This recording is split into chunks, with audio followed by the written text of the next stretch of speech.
Let's get started.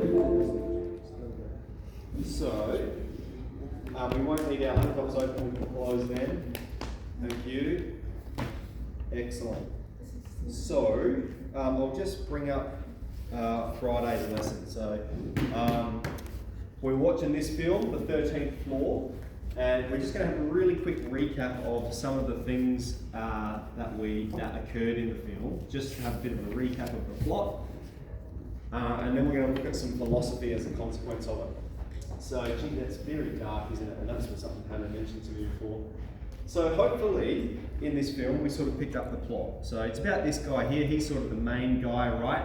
And he's working for a big tech company, and they're developing this simulation software, where he's allowed to plug himself into this simulated world, and it's set in the 1930s or something, or rather 1920s in America. And his boss gets murdered, and he finds out his boss has been murdered, and sort of things are pointing at him as a suspect of the murder, right? And he performs this sort of investigation, and he ends up going into the simulated world, and he finds out his boss has been going in there for a long time. The movie sort of progresses a bit, and this is probably one of the points in the movie that I really hope you did see, okay? Because when he goes into the simulated world, he's aware it's not the real world, all right? And there are constraints of that world. But this scene here,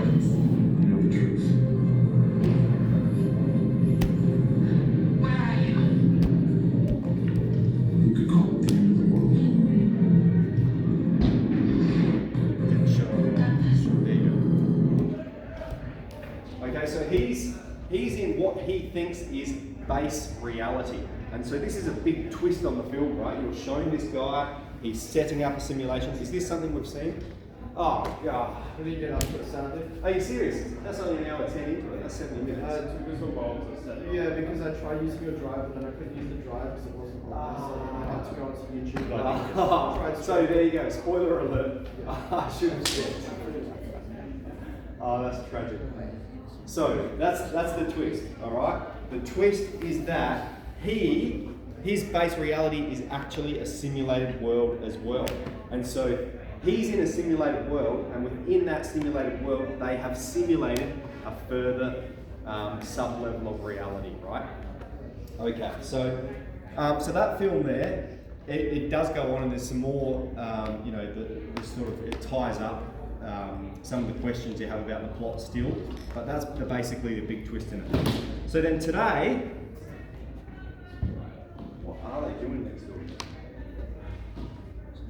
Today we're going to talk about simulation theory, and my goal here is to convince you that you live in a simulation. Okay, that's my goal. And so your homework tonight then, you're going to listen to the argument that I make, and your homework tonight is going to be to go home and try and convince someone at home that they live in a simulation, and that you do too. Okay, so we're going to make a fairly convincing mathematical argument, all right? But don't have an existential crisis, because there are ways of combating this argument, as we might expect as well. Now, the first thing I want to point out here is we've got this circuit board, and we can see these 0, 1, 0, 0, 1, 1, 0, 1. What's that? Who can tell me? Binary code, okay? It's binary code. It is yes or no. Everything that is presented on the computer, binary, because there's only two outputs, 1 or 0, yes or no. Everything that's presented on the computer. This picture here, you take a digital photo on your camera. All it is saved on the hard drive as ones and zeros, and that's all it is in terms of the computer. So let's talk about different possibilities for a simulation, right? One could be an immersive movie, so it's like a movie that you're completely immersed in. One could be a little bit like, does anyone recognise this computer game? Yeah. The Sims, okay, where you might create a family and you sort of manage a family. All right, this one's a little bit older. This is Skyrim, absolute classic. So it's a medieval fantasy world where there's dragons and magic, and you've got a character who has to complete these certain quests. What about this as a claim? The universe was created last Thursday. Change my mind. All right, so it could be that if we're living in a simulation, right, the simulation started last Thursday. Everything was set up as things were last Thursday. Or it could be it started last Thursday, but it's been running at sort of super speed. All right, and so the past 13 billion years have occurred since last Thursday in the base world. What's an NPC? Point to your mate. Nice one, Nicola. Yeah. Non-player character. Non-playable character, very good. So there's jokes about NPCs in lots of sort of gaming communities, and if someone's performing some odd behaviour in our world, you might say they're an NPC, they're a non-playable character. But this is one of the key problems of philosophy is I know what it's like to be me, to experience the world from my perspective, and I assume it's relatively similar for you, but I don't know that that's true. I don't know that you are not an NPC. I don't know that you're conscious, that you have an awareness. You certainly act as if you do, but I don't know that you do. All right? So that's one of the problems of philosophy, is that of solipsism. Perhaps you are the only conscious person in the entire world. Perhaps I am, because I know I am. Could be, what if when you died, someone took off a VR headset and said, how was the simulation? All right, that could be the case. All right. So I think with simulation, it's important to break it down into 3 ways of thinking about it. Okay. The first way is a physical body in a physical world. All right, and so that's represented by things like the Truman Show. Okay, hands up, who's seen the Truman Show? Good, everyone's seen it. I think we watch it as sort of, Angela, you haven't seen it. All right, that might be one for you to watch. Anyway, it turns out Truman, okay, he is a person whose life is filmed as a TV show, right? But he inhabits a physical world. He doesn't realise it's not the real world. He's living in this false world, and that's the realisation that he arrives at throughout the film. He has a physical body, and he lives and navigates a physical world around him. Okay. Then we have something like a physical body, but then you plug into, you join up to a digital environment. So that's what you see in the Matrix, right? All of the humans that live in the Matrix, they have a physical body, albeit it's in a pod and it's being used to harvest energy. Similarly, in Inception, that's a great one that I would love to watch maybe later in the semester. That's quite similar. You can think of that as VR headsets, which are coming out now at the moment as well. You have a physical body and you're plugging yourself into a simulated world. Got some input, Harry? So this is just... I might just tell this class to be quiet. Can you just pause that for a second? Sorry. About Inception, I believe it was that was dreamscapes, not like VR. So it was someone's mind. Correct. Yeah. We'll talk about it a bit later. You went in test conditions? No, not test conditions, but it's just been very rowdy. There's 3 classes. I thought so. No, you're right. Okay, so yeah, well, let's talk about that one a bit later. I think that might be interesting. Okay, and then the last one. This is the one we're looking at. Is a digital environment where there is a simulated world running completely on a computer, and the claim I'm going to make here is that you are not a physical being, you are a piece of code. You are a collection of ones and zeros that exist on a hard drive somewhere. Okay, that's the one we're going to be arguing for, and we've got strong mathematical evidence to suppose this is true. So the argument I'm going to present to you is not my own. It's by a Swedish philosopher called Nick Bostrom, and he claims with high probability, very high probability, that we are living in a simulation. And lots of people claim this as well, like Elon Musk is someone who's made that claim as well, like with fairly strong probability. So I'm going to present to you 2 possibilities, okay? We're going to consider all of time, not just where we're at now. Consider the whole duration of the universe. Consider all possible rational species within the universe, us being one. We know there's at least one. Maybe they're spread out throughout the universe, who knows? Let's just consider us throughout all of time. There's 2 possibilities. Either we will run simulations with conscious beings in them, or we will not. They are the two possibilities. Okay? We will run simulations with conscious beings in them, or we will not. It's not the fallacy of a false dichotomy because they are mutually exclusive. It's either it will happen or it won't happen. We exclude the middle. We exclude the middle. Humans run simulations or they do not. Okay, so then let's look at computer processing power. We can see up here, I think this is the textbook example of it because Tomb Raider is a game franchise that's gone on for like 20 years now, okay? So over here you have sort of Lara Croft in the 90s, like late 90s, 99, 2000, okay? And then over here you've got the sort of modern renditions of it. And we've gone from like 25 oblongs or polygons composing her body to who knows how many there are, an infinite amount of detail. And that detail has increased over the span of 20 years. All right?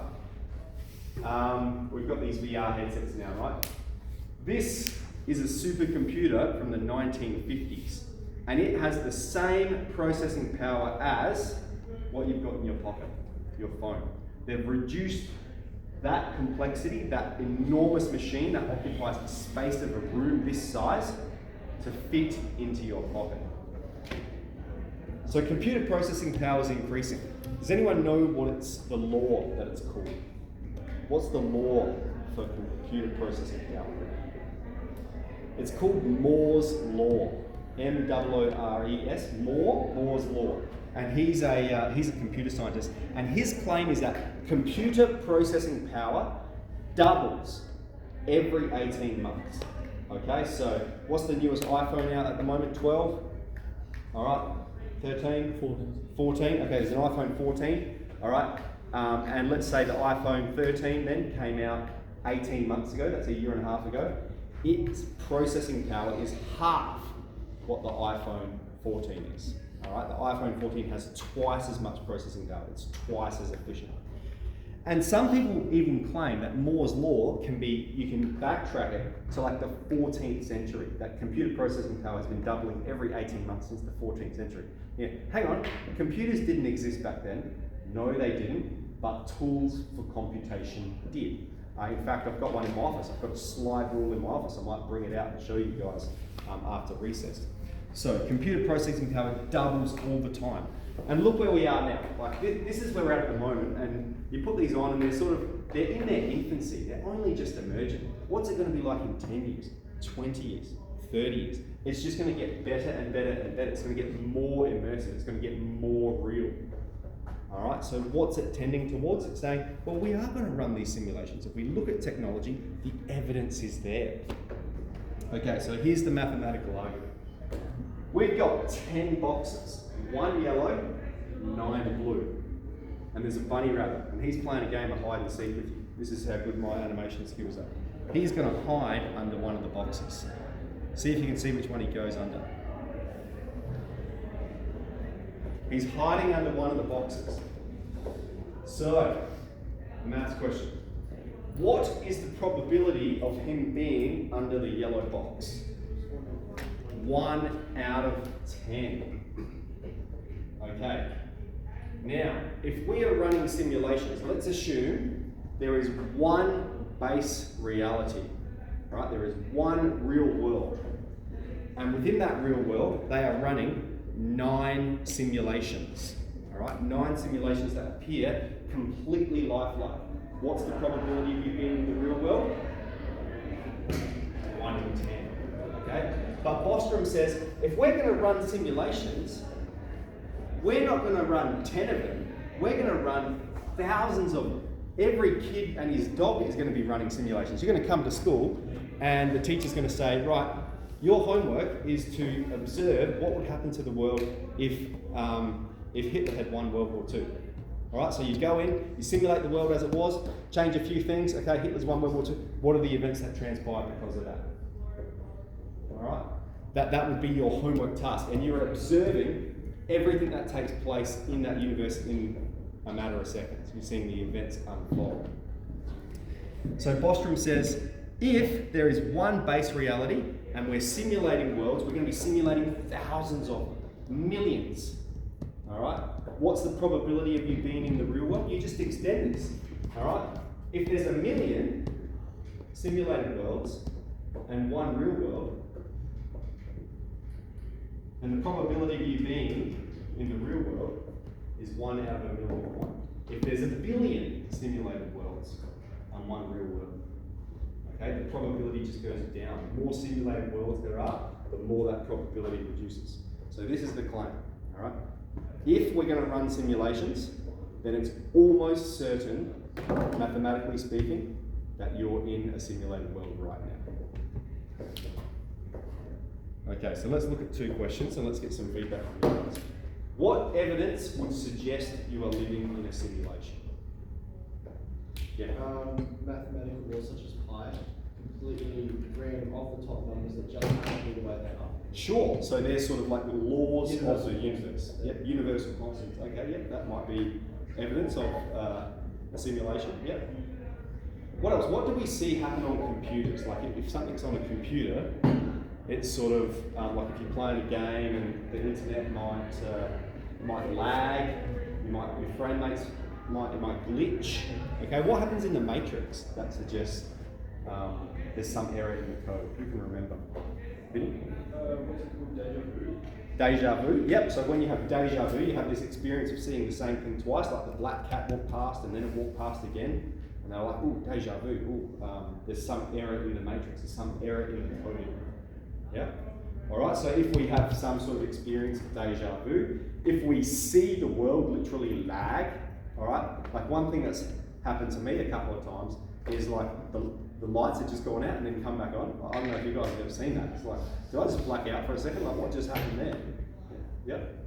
I think sleep is a huge thing.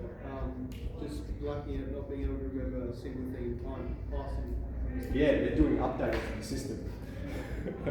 Yeah. All right, so we've got evidence to suggest, you can look around and you could say, oh, there's this, these kinds of things are happening, like pixelation maybe. Maybe you zoom in and you sort of observe pixels rather than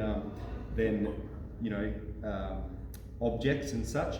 What evidence would suggest you are not living in a simulation? Could we find something that confirms this is the base reality? This is the yellow box. This is the real one.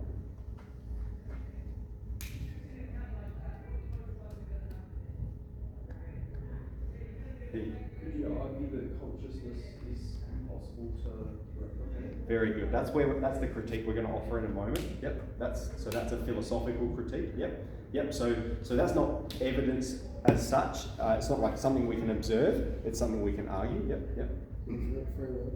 Free will. Yep. So it certainly feels like you have free will. So and we're going to look at, if we do later, we're going to look at some strong arguments to say you don't have free will and you're simulating. We're going to argue both. Yeah. Okay. Anyway, let's just suppose there was something you could observe that would suggest you were not living in a simulation. So the next question is, could that evidence be simulated? Yeah. Okay. Can I get Aiden? Can you read that for me? The bottom line is this: there is nothing in the nature of your experiences themselves that can tell you one way or the other whether they are waking or dreaming, in which case experience by itself cannot tell you whether what you're experiencing right now is real. That's right. So there is nothing experience can offer you that's going to tell you about whether you're living in the base world right now, a dream, or a simulation. Nothing experience can offer you. Only philosophy and reason can solve those problems. So Vinny pointed out to us the assumption of this argument. The hidden assumption is that conscious awareness can be programmed. All right? That my experience of the world, the way I understand it and feel it and see it, that you can put that into a computer. So computers, programs, code can be sapient. So here's 2 words we can remember today: sentient and sapient. Okay, sentient just means able to sense things. Alright? So we talk about, all living things can sense, right? Plants are sentient because they sense light, they move towards light. Alright? All living things are sentient. But when we talk about sapient, you can think about Homo sapiens. Okay? That means having a conscious awareness. Alright? Knowing what it's like. Thoughts. Sapience. Knowledge. Comprehension. Abstraction. Alright? That's what sapient means. So here's Bostrom's argument, and I've put it in what we call a modus ponens. This is a deductive argument. So year 11s, we're going to be doing logic, right? And a deductive argument means if the premises are true, the conclusion absolutely has to be true. All right. So the conclusion says, therefore, we are almost certainly living in a simulation. All right. We don't debate that. What we're going to contend is the first two premises. All right. They're the only things we can argue against. If both of them are true, the conclusion has to be true. So we look at the premises, we go, what can we contend with here? What can we argue about? Bostrom's argument relies completely on the first premise, right? If human consciousness can run simulations, right? If we do it, if it can be done, then we are almost certainly, mathematically speaking, it's almost guaranteed that right now we're living in a simulation. Okay? But then there's the assumption. Premise 2, Vinny, that's what you want to contend. Human consciousness can be simulated. Right? That's what he's assuming. He's assuming, yes, we can simulate human consciousness. Okay, so there is a critique, but I might talk to the 12s about that, I think. So in our journal, all right, we'll summarise at the end, but in our journal, we're going to summarise Bostrom's argument, okay? We're going to discuss whether we find it convincing or not, and then we're going to reflect on this question. Is ChatGPT conscious? Justified. So I've uploaded those to Sector, and I'll come and talk to the 12s about some critiques.